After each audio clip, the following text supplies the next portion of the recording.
natin si Assistant Secretary Arnel de Mesa. Asek, good morning, si Joel Siweng. Ay, Joel and Weng, good morning. Magandang umaga po sa lahat ng taga-subaybay. Una sa lahat, sinasabi ho ni Sir Rick Chan, mababa na ang presyo ho sa farm gate. Baka daw kaya pang ibaba yung MSRP ho natin. Sa kasi 370, baka pwede pa raw yung pigi, bumaba sa 350. Kasi ang farm gate daw 170 to 170 na lang 185 lang. 180 na lang. Yes, Joel and Weng, tuloy-tuloy naman yung consultation ng DA, lalo na ni Secretary sa mga stakeholders, lalo na rito sa mga magbababoy. Titingnan uli yan kasi nakapag-set tayo ng MSRP, 330 sa Kasim at Pigi, and then 370 sa Liempo. Yan yung umiiral ngayon na MSRP. Okay. Yung sumbong ho nila sa LGU Tagaytay, Specific yun. specifically Oo. Tagaytay, sumbong po ni Ginoong Rick Chan na kinokotongan daw po sila doon. May checkpoint daw po Tapos 5,000 kada ulo. Ano ba yung checkpoint na yan? Yan ba'y meron pong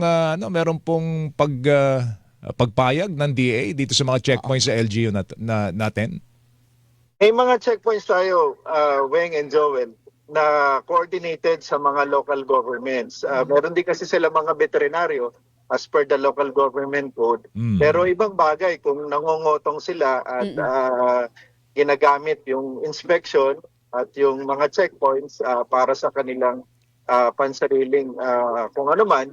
So, Ano kami sa kanila. pwedeng gawin natin diyan, Asek?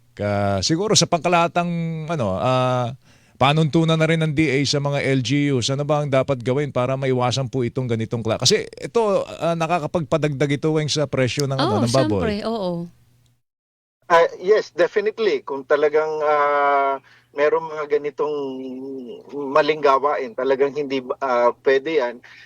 Tatawagan namin ng atensyon yung aming regional office dito sa Calabarzon. Parehas ang NMIS at saka itong ating regional field office at ang Bureau of Animal Industry na reviewin yung kanilang working arrangement with the LGU. Tingnan kung kailangang repasuin at baguhin para ma-improve yung kanilang sistema. Kasi ang problema doon kung local checkpoint yon, walang poder sa kanila ang DA, hindi ba, Asek? Yes, independent yan. Pero may mga checkpoints tayo kasi na jointly rin coordinated with the LGU. Baka maganda jointly ang mga checkpoint para may check and balance ba, Asek? nababantayan ng isa't isa. No? Yes, tama yun, Joel. Okay, may tanong si Weng Meron po lang sa akong Farm to gustong ihabol. Market. Kasi 33 billion ang pondo sa Farm to Market Road, hindi ba, for 2026. Tumaas yun from 16 billion as originally proposed by the executive. Pero ang sabi po na ibang mga senador, hindi malinaw kung vetted o nasala ng maayos yung mga Farm to Market Road projects for next year. Ano po ang totoo doon, Asek? Yung napadala na namin na 33 billion, that's about 2,200 kilometers or more than 1,600.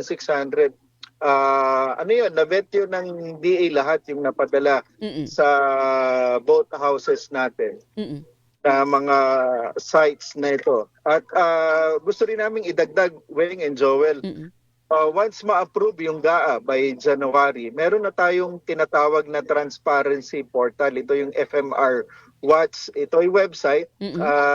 Makikita rito yung details ng project. Kung magkakaroon ng bidding, sila mananalo, magkano. Pwede rin sila magbigay ng feedback at pwede sila mag-send ng mga pictures or videos para talagang open para sa lahat. Makita natin.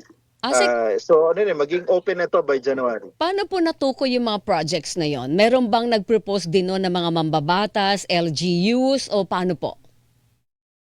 Yan? Pwede yan na LGU, pwedeng sa Congress, pwedeng sa Kapitan, pwedeng mga farmer association. So lahat ng mga request ay ibinavalidate yan ng ating regional field office through our regional agricultural engineering divisions. At pag dumating yung request, ibabalidate yung geotag yan, tapos papasok yan doon sa tinatawag natin na FMR network plan. Kung hindi naman papasa doon sa criteria, kasi may mga criteria nga tayo, dapat magli-link, dapat may production area, ibabalik yan sa proponent ng regional director ng region na sinasabi, ito yung nakita doon sa validation at sa findings at either papasa or hindi siya papasok doon sa network plan. Yung lahat po ng proyekto na pupondohan ng 33 billion, pasado sa criteria yon, ASEC. Hindi yung in-accommodate ninyo kasi ang nag-propose nito o nag-insert nito ay si congressman o si senador o si mayor o si governor. Wala dapat mapondohan, Weng and Joel, na wala sa FMR network plan. So, isa yan sa mga condition talaga. Ano ba yung pangunahing criteria para maibigay yung mai-allocate doon sa FMR plan? Una, dapat nakalink siya sa existing na mga karsada. Hindi pwedeng nakalutang lang kasi mawawalang visa yon. Pangalawa, ang isa sa pinaka-importante, dapat ay magli-links din siya doon sa tinatawag natin ng mga production area. Kasi farm to market road tayo, itong mga project natin. So yan yung main consideration namin. And of course, in terms of prioritization, dapat din ay talagang malaki may tutulong niya doon sa komunidad. Wala na po, last na lang, John. Wala na po dito yung yung road network siya galing sa mansyon ni ganitong politiko papunta sa main road. Wala na yon kasi talagang ang purpose talaga nito is i-connect yung ating mga key production areas sa kung saan network ng karsada dapat sa dito. Kasi nainiwasan natin, Weng, yung farm to market maging farm to pocket. Yeah. Yan ang iniwasan natin. ASEC, salamat sa oras mo. Mag-ingat ka. Thank you. Good morning. Maraming salamat din. Good morning. ASEC Arnel de Mesa, spokesperson, Department of Agriculture, mga kapuso, magbibigay tayo.